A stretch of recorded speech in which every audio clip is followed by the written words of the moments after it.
bago tayo mag-launch, magkakaroon po muna ulit ng another discussion to be discussed by our M&E Manager, Ms. Cindy Guerbo.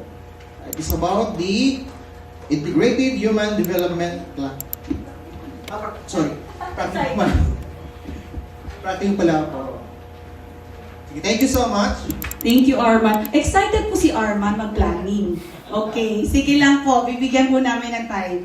Ngayon po, baka nagtataka kayo, after po ng Module 1 natin, di ba, sa time frame natin, may practicum. So, give me siguro po less than 20 minutes lang, na actually less than pa dyan, to review lang kung ano po ba ang gagawin natin pagkatapos nitong week na to, pagkatapos po nito pagbalik ninyo sa inyong community. Okay? Sige. Thank you. So, okay. Yes, ma'am. Ano yung, can I hear your, there, medyo, yes po. Sige po, okay lang po. Bakit, ma'am? Another, Actually po, itong practicum 1 is actually same po sa roadmap lang po na as our guide po, di ba? Kasi nga po, di ba, ang ating outcome is we will reduce 1, maternal mortality, 2, reduce adolescent pregnancy, and also, magkaroon tayo ng strengthen natin yung ating integrated or yung ating human development programs. So, balik lang po tayo again. Balikan po natin sa dami po ng ating discussion. Balikan lang natin kung ano po yung objectives ng ating program is to learn and govern, build the system which is the integrated human development system po. And also, this system or this plan should be sustainable beyond political transition. Then again, sinabi ko kanina po, yung outcomes. So, our program po is from a premise ng ZFF Health Change Model that when we want to attain certain outcomes, better, faster, equitable, and better outcomes, kailangan po natin ma-strengthen ang ating human development system which should be adapted, integrated, resilient, and sustainable. Pero, hindi po ito magagawa kung tayo po as a leader should be capacitated, capacitated, empowered, and able to develop our leadership and governance competencies. So ito po siya ngayon ang ginagawa natin, capacity development. So, again, ibabalik ko lang po ang ating timeline or for this program, yung ating runway. So, andito po yung modules, ito po yung practicum na sinasabi ko. The practicum is where the work actually happens. And then, balikan natin ano-ano yung mga program areas. Ito po, SRH, ASRH, GBV and other gender issues, MISP for SRH, and population development. So, again, these are the roadmap po. So, kanina, as mentioned po, ito po ang ating pinaka-guide on how we can achieve our outcomes. Lahat ng po ito nasa journal, lahat po ito nasa roadmap na soft copies na pinapadala namin. And then, so provincial, municipal, barangay, and also the competencies that we want to further enhance pa or build pa. Then, kayo po as program fellows, remind lang po na lahat kayo ay may role na kailangan gampanan. So, for PCT or Provincial Core Team, the lead is our Honorable Governor, while in municipality level, si Mayor po. That's why tomorrow, andito sila for us po to present to them ang ating mga outputs for this past 3 days. And the composition and responsibilities na kayo po as fellows, so may political, executive, legislative, and technical. Saan, ang tanong dyan, saan kaya ako nag-belong? And then, the key responsibilities respectively. Okay? Tomorrow po, andito ang ating invited na CSOs. So, tomorrow we will give them, uupuan po namin for the orientation of the program at also, what are their responsibilities na matutulungan kayo in this program po. So, same as regional agencies, unfortunately, we invited all of them. Merong mga recorded video message. And also, before po pala kami nag-inception sa inyo, ang pinaka-first namin ginawa is to convene the regional line agencies. So we meet the DOH, the CPD, DSWD, the DepEd, DILG. Ano pa ba? May nakalimutan pa ako. Basta, yun po yung aming main. Because they are our source po, especially in terms of technical assistance. So, kaya po, well-informed din po sila sa program na ito. Okay, in the next slides, before po ako mag-proceed, may tanong po ba sa practicum 1? O parang nag-iisip pa kung anong gagawin?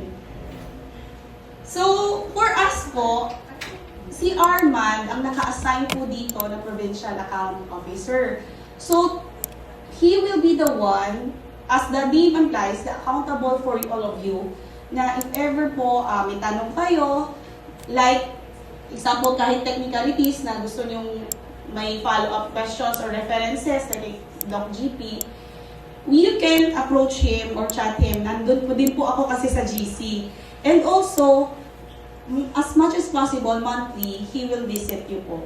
And we would like to encourage po sana na kayo as the MPCT and MCT will meet with him. Kakamustahin po namin kayo, check po namin kung anong mga kailangan pa ninyo in achieving our outcome. And then, magpa-plug lang po ako and mag-solicit ng date. Pero actually, meron na kaming dates na sinet and hopefully okay kayo. Di ba po, sabi kahapon, may mga technical assistance na mention kayo na parang need pa kay Doc, yung MDT Doc, right? So, this partnership between UNFPA and ZFF will be conducting multidisciplinary team training for managing rape cases. So, we will be inviting an expert to conduct the training. Then, ang target po natin na participants for this are those who deliver services.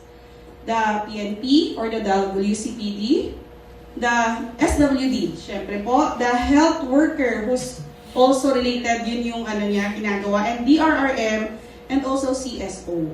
So this is a 5-day training. Tentatively po, kasi we are looking for consultants na mag-experts for this training design. And ang tentative date is around September 7 na week po. So, back-to-back po siya sa CAMSOR. Maghati po kaming team. Dito po, yung iba po nasa Naga, yung iba nasa Catanduanes. CAMSOR is okay with September 7. Pero kayo po, okay po ba? September 7 is Monday, ma'am. It's a 5-day. Pero yung week na yon secure kasi po, depende sa training design nung expert, nung consultant. So ngayon, okay lang po ba pa calendar lang? Okay lang po. Okay. Sige. 7 onwards. It's September 8, 9, 10, 8, 9, 10, 11, 12. 7, 8, 9, 10, 11. Opo. Dito na po, may Catanduanes po, back-to-back po, tapos may CAMSOR. So, hati po kami, hindi ako manananggal. Hati po kami literally, kasi 5 lang po kami sa team. So, we will be dividing ourselves, pero po, hindi po kami yung experts. We will invite experts for that po. Okay, part po siya ng partnership namin with UNFPA. Okay? So the next slides po, bago tayo kumain, are more on measuring your bridging leadership competencies. Simula nung day 1, di ba, you exercise your ownership and your co-ownership, okay? Hopefully, during your workshop, nagko-co-create na kayo. Tama ba? Di ba, Doc? So, hopefully, those three process ng bridging leadership was parang na ano nyo na po, na sink in or na internalize. And right now, syempre po, for us to measure kung saan, ano na ba kayo in terms of bridging leaders, we will give you assessment, opportunity to assess yourselves. Kami po sa ZFF, what we preach, we practice. So annually, mini-measure po ng HR ang aming BL competencies. As part of the program, as fellows under the Bridging Leaderships, we will measure your competencies baseline, pareho rin po sa roadmap, midline, and endline. Okay lang po? Parang alanganin. Actually po, ano siya, it's just a self-assessment. Kaya ko ba? Hindi ko pa kaya? It's a self-assessment po. If you want your results po for this, we will give you naman po. Pero right now, wala pa kaming analysis if you will conduct your, or you will accomplish it. Okay? Sige po. So kaya po sabi namin sa Module 1, nag-attend kayo ng Module 1, kayo din sana hanggang sa Module 2. Para po makita ninyo ang inyong progress. Okay? Sige po. So we have two sets of, saglit lang po two sets of, tawag namin is BL Competency Assessment. So BLCA siya. Right now, we have two assessment po. First is this is for public health managers. So sino ba sila? As technical heads. At knowing po, halos sa inyo ngayon are public health managers. Kasi yung second po ay public health champions. These are the elected officials. So si Gov, si Mayor. Katulad di ba po, anong first day si Mayor Mantos, kaya po may separate sila because ZFF is partnering talaga governors and mayors ever since 2008. So this one po, ngayon, sana po before tayo kumain or during kain, i-display lang po namin, you have the opportunity to assess yourself. Okay po ba? Naka-ano lang po siya, naka-paskil lang po dito. Yes po. Medyo mahaba siya. Hindi naman mahaba, mga less than 3 minutes. Kaya po, ilagay lang namin. Pero hopefully, before we go later, masagutan ninyo. Yung managers po, are kayo po, technical heads. Kasi po yung public health champions are the elected officials. Yes po, opo. Sige. Si ma'am po ay SB. Si ma'am ay elected official. Sige ma'am, mamaya, ano kita. Pwede.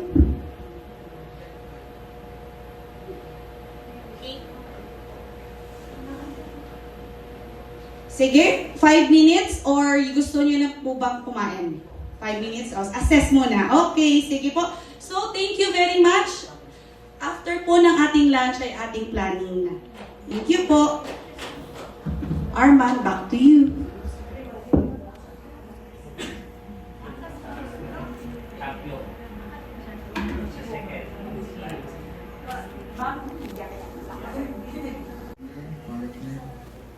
Si Timmy na lang muna yan. Okay lang, Tim?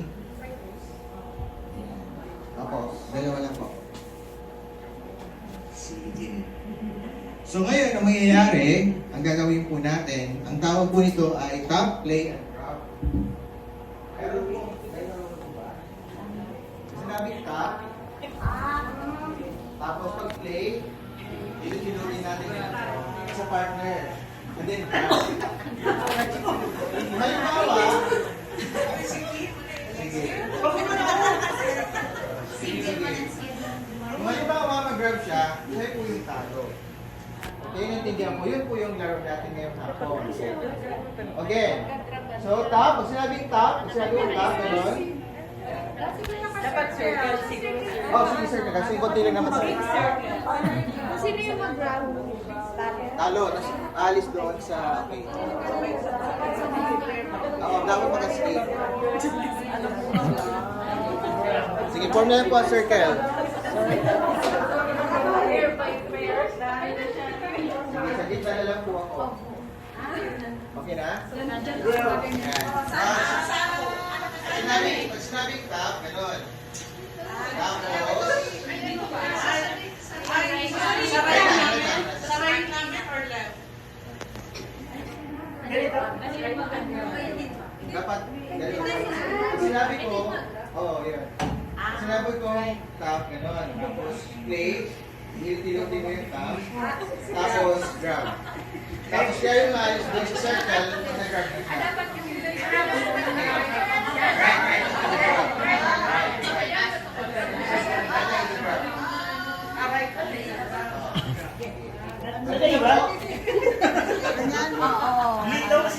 Kaya yan eh, protect mo, Dok, na di maano yung kabila. Ako yung hindi ako mag-grab. Ako, hawakan ko ng grab. 1, 2, 3. Tap. Play. Grab.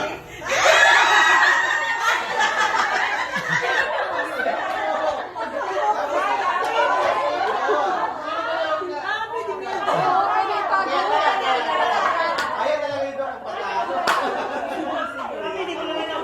Sige, okay? Ulit. Tap. Play. Tap. Play. Tap.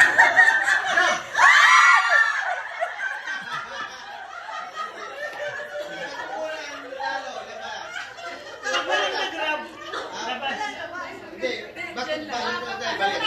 Ay, laro pa rin kayo. Yung mga hawakan namin lalabas. Same talo. Okay. 1, 2, 3. Tap. Play. Tap. Play. Grab!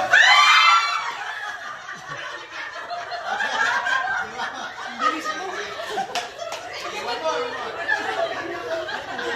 Sige na. Tap. Play. Play. Tap. Play. Tap. Tap. Play. Tap.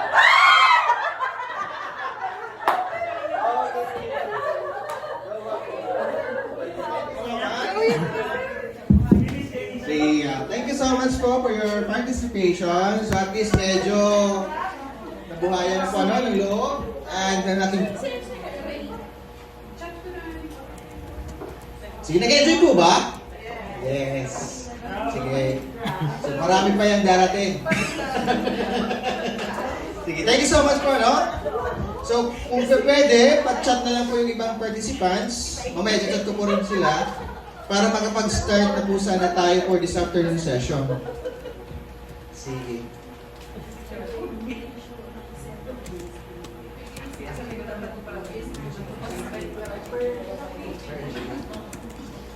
So, ibibigay ko na po ang mikropono sa ating M&E manager para sa discussion this afternoon. Thank you.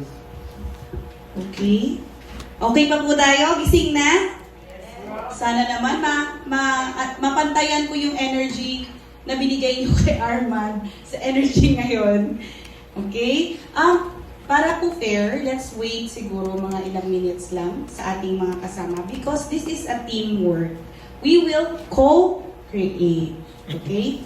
Wala pong ownership. Ownership, hindi po pwedeng mag-ownership lang sa ating activity ngayon. Okay? Sige. Time check, it's 1:08 po. Bigyan natin mga at least 3 to 5 minutes po. Please prepare your laptop. Kahit one lang po per LGU. Or kung gusto nyo, You have different laptops, pwede din po kasi we will work on a Google Sheet. So, mas mabilis siya. Tama po ba? Okay naman yung internet and mas effective and time efficient po yung ating pag-planning.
Isa pa lang ang narinig kong yes.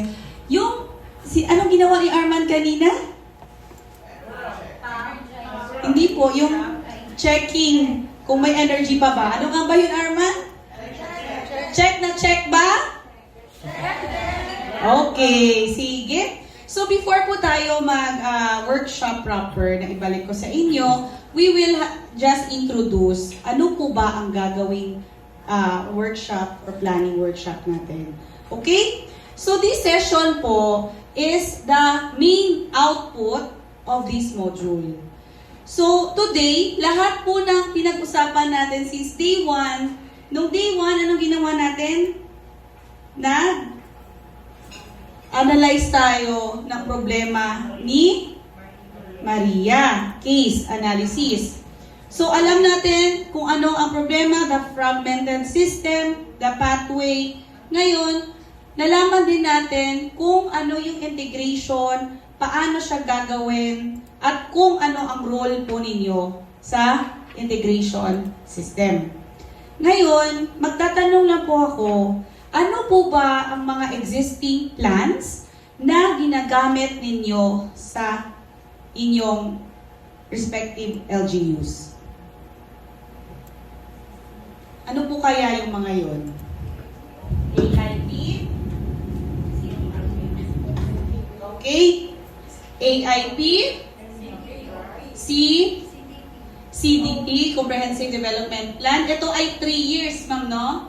Tama, 3 years. Ito annually. Ano pa po? LIPH. Ang LIPH ay naka-house po kay province. Ano to, ma'am? LDPs. Children, okay? LIPC. Okay. LIPC. Okay. Ito, Local Development Plan for Children. Okay. Ito, LI, Investment for Children din. Okay. Ano ba po? God Plan. Okay. DRRM. Dream Each to, di ba? Okay.